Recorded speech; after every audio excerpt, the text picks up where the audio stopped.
Greetings, Earthlings! The Shure MVX2u is probably the smallest audio interface that I have ever used, and that's what I am reviewing and testing today. I did buy this with my own money. If you are interested in this audio interface, it will cost you about $130. Like always, I'll throw some affiliate links in the description down below, and all of the recording settings will be listed in the doobly-doo as well as the description. So let's go ahead and talk about what comes in the box.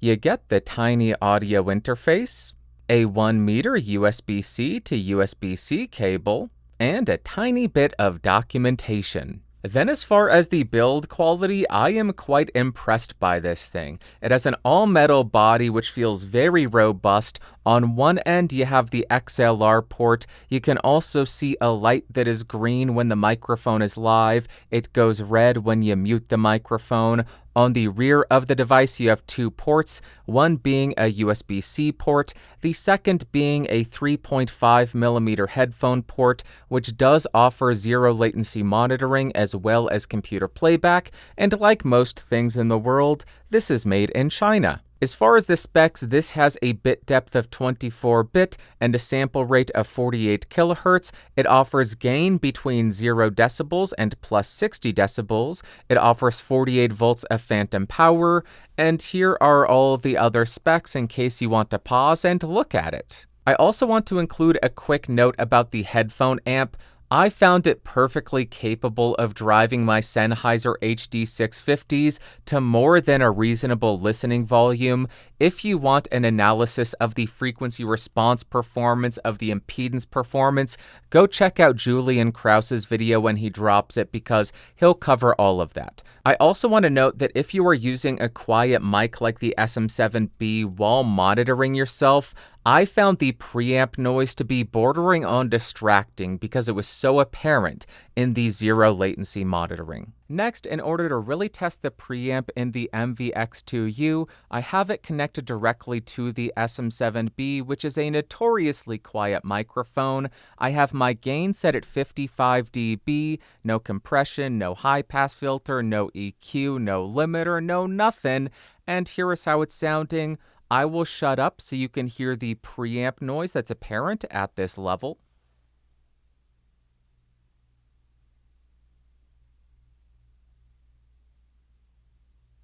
Now I have increased my gain to 60 decibels. This is the max amount of amplification that's available from the MVX2u.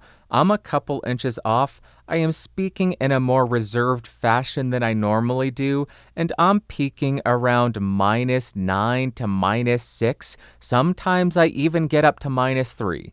So I find the amount of gain that's available to be plenty sufficient for the SM7B. However, I do think the noise floor is a bit on the high end. On that note, let's go ahead and test out the noise floor.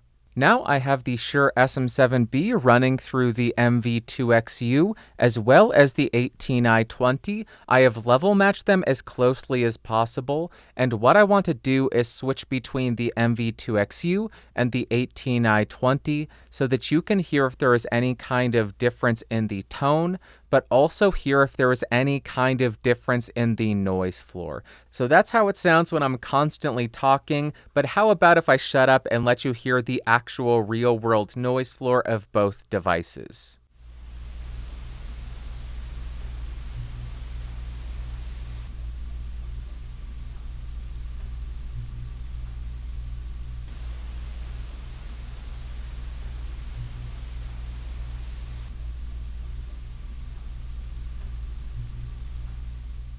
Now to make sure we're only hearing the difference in the actual noise floor of the preamps, I am going to replace the microphone with a 150 ohm resistor to remove any kind of ambient noise or room tone that's being captured in the recording. So let's go to that test right now.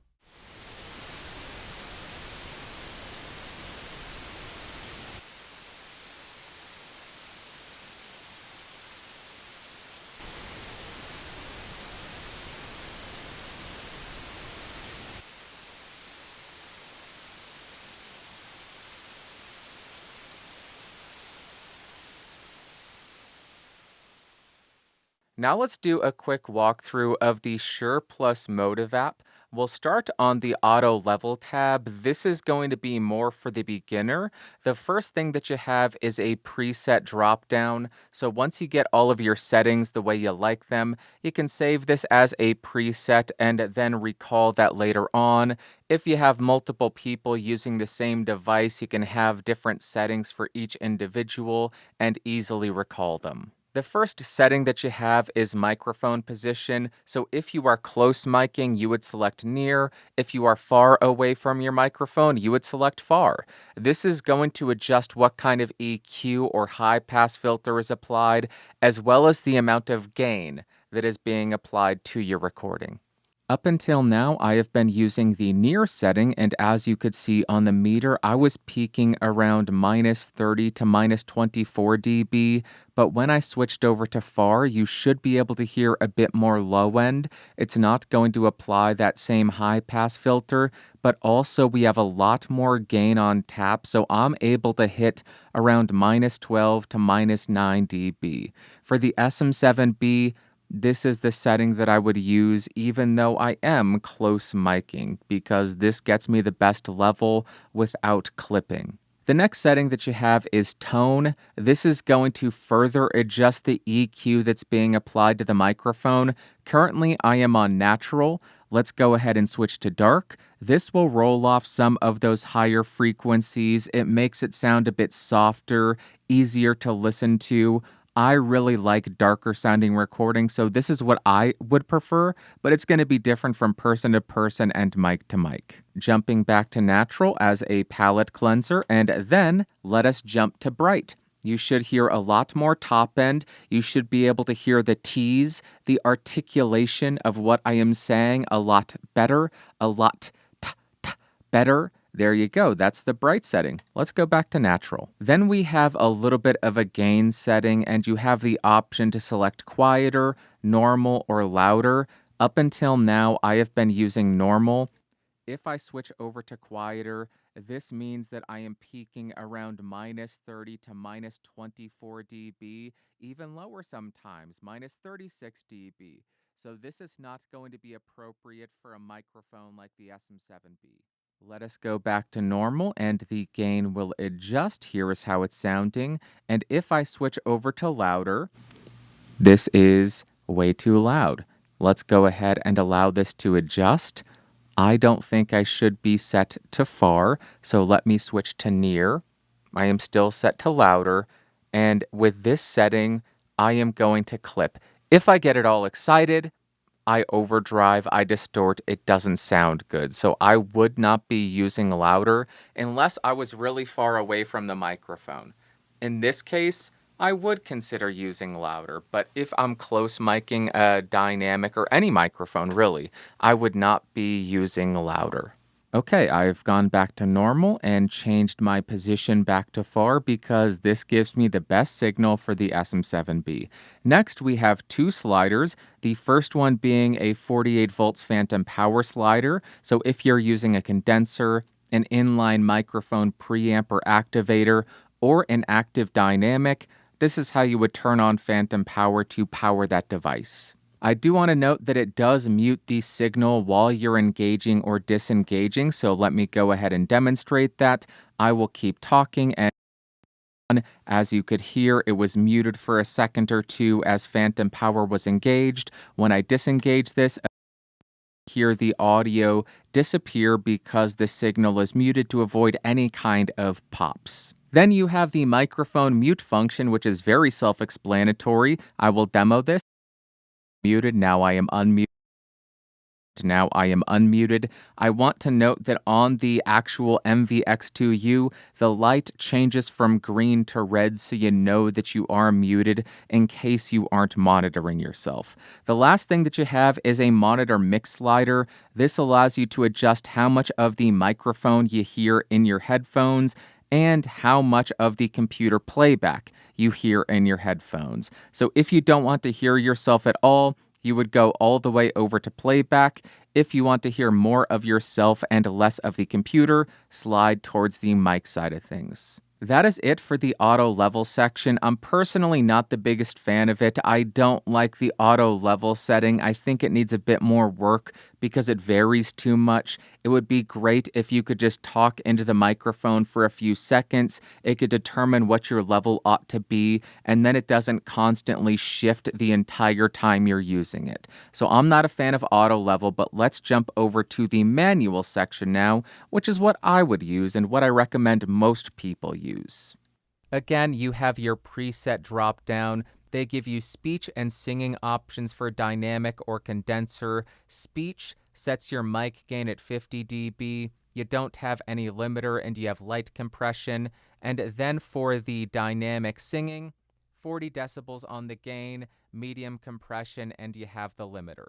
Let's go ahead and shut all of that off. I'll scroll up.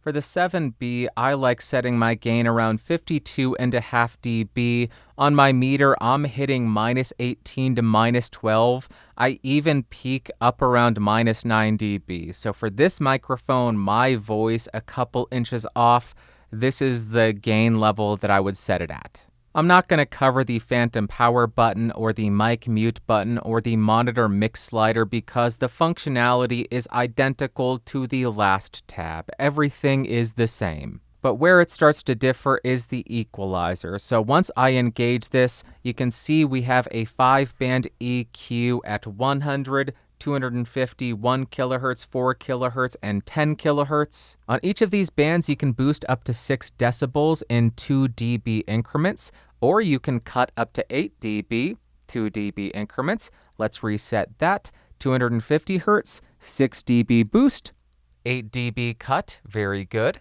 Reset, 1 kilohertz, 6 dB boost, yikes, and 8 dB cut, sounds terrible. Again, 4 kilohertz, 6 dB boost.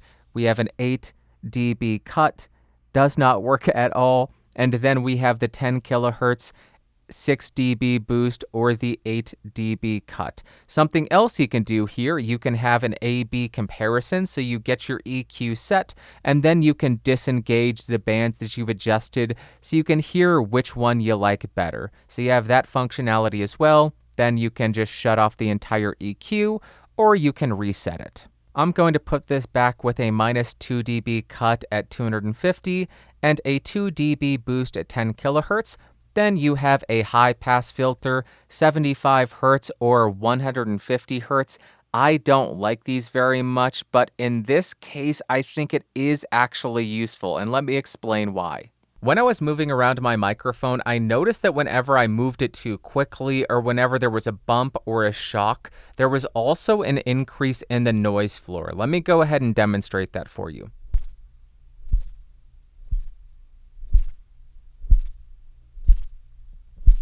I am not sure what is causing that. My theory is the low-end information is overpowering the A to D converter, something like that. So if I engage the 75 hertz high-pass filter, let me do that same thing. You still hear the mechanical noise of the microphone being shaken, but you don't have that additional noise that's introduced into the recording when that low-end information is captured. So although I hate how this sounds with the high-pass filter, I am going to leave this on until Shure releases some kind of update that fixes that. Next up, we have a limiter, and in order to demo this, I have increased my gain to 60 decibels. Forgive me for doing this, but if I get excited, I clip, I distort, I sound terrible.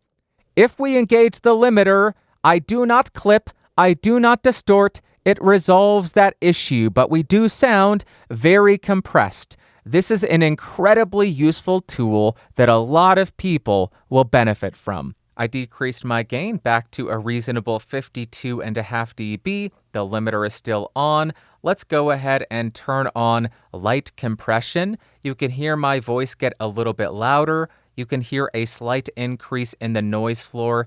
That's because the dynamic range is decreasing. The difference between the loudest and the quietest parts were squished a little bit. Jumping up to medium, you can now hear a medium amount of compression again. My voice got a bit louder. the noise floor got a bit louder, and the dynamic range, the difference between the loudest and the quietest, also got smaller, so it's going to be more consistent. And finally, we have heavy compression. This is going to give you that full FM broadcast, morning zoo kind of sound. Call into KUXP. You can get your Taylor Swift guitar tickets or something.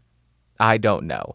But the noise floor also increases, and it sounds very, very compressed. Not my favorite. I would stick with light or medium. That is it for the walkthrough of the Shure Plus Motive app. I hope that was helpful and that it wasn't too boring. Next, I want to see if all of your settings are stored on the MV2XU so that you can set this up and then use it on a device that doesn't have the Shure Motive app installed. So currently I have my mic gain set, my EQ on, my limiter and my compressor turned on a computer with the Shure Motive app, and here is how it's sounding. Now I have the MV2XU connected to my MacBook. This does not have any of the Shure software installed, so if this sounds identical to the prior recording, that means the settings are stored on device.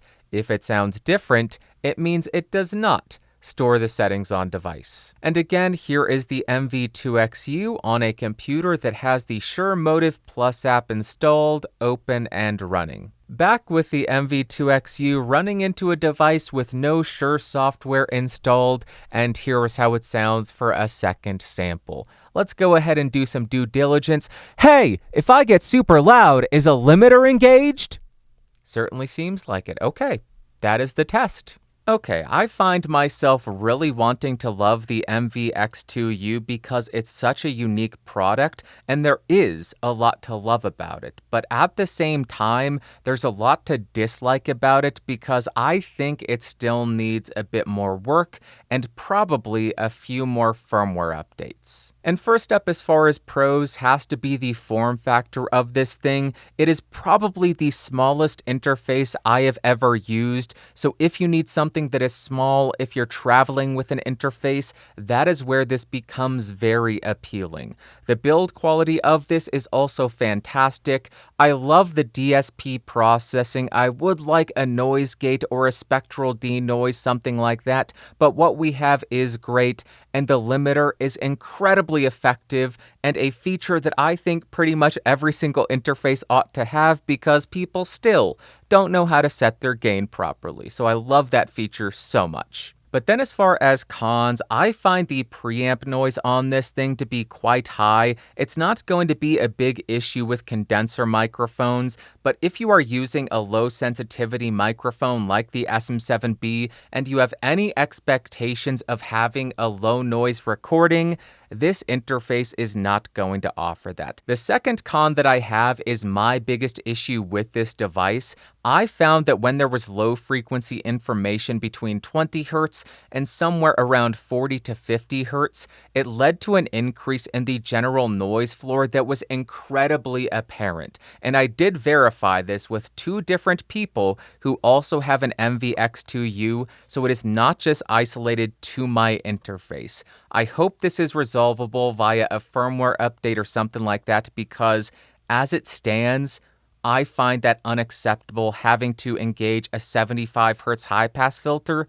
to avoid that kind of noise. The third con that I have has to do with the auto level feature. I just don't think it's up to snuff, so I wish we had a second option that allowed us to speak for 10 or 15 seconds to train the software of our sound source level so that it could set a constant gain level, because as it stands, the software is constantly listening, it is constantly adjusting the gain, and with that constant adjustment, I found the noise floor constantly fluctuating as well, and that became very distracting for me. The last con that I have is more of a wish. I just wish we had a physical mute button on this thing, because having a mute button is amazing, and this doesn't have it. You have to have the software up and engage the slider, which is kind of annoying. Wish we had a little capacitive touch button right on the interface. And to wrap up, what I recommend, the Shure MVX2u portable audio interface.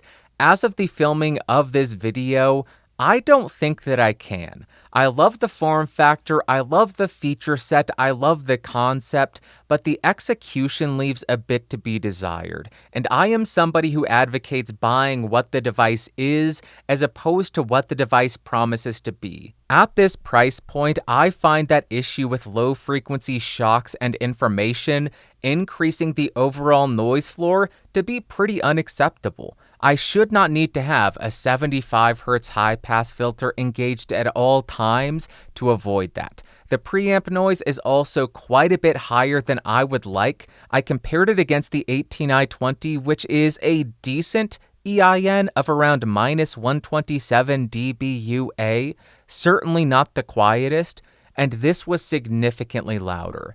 Because of those two issues, I don't think I can recommend it for the majority of people. But at the same time, I know there are plenty of people who won't care about needing that high pass filter, they won't care about the higher noise floor in their recordings, or they're going to be using this with a condenser mic, so the preamp noise doesn't really come into effect. If that is you, if this device fits all your other criteria, fulfills all your other needs, then I would very reluctantly say, maybe go for it. Just know what you're getting into, know what the flaws are, know what the drawbacks are, and know what the workarounds are. And then keep your eyes open for firmware updates because, fingers crossed, they can update this and fix the issues that I have with it.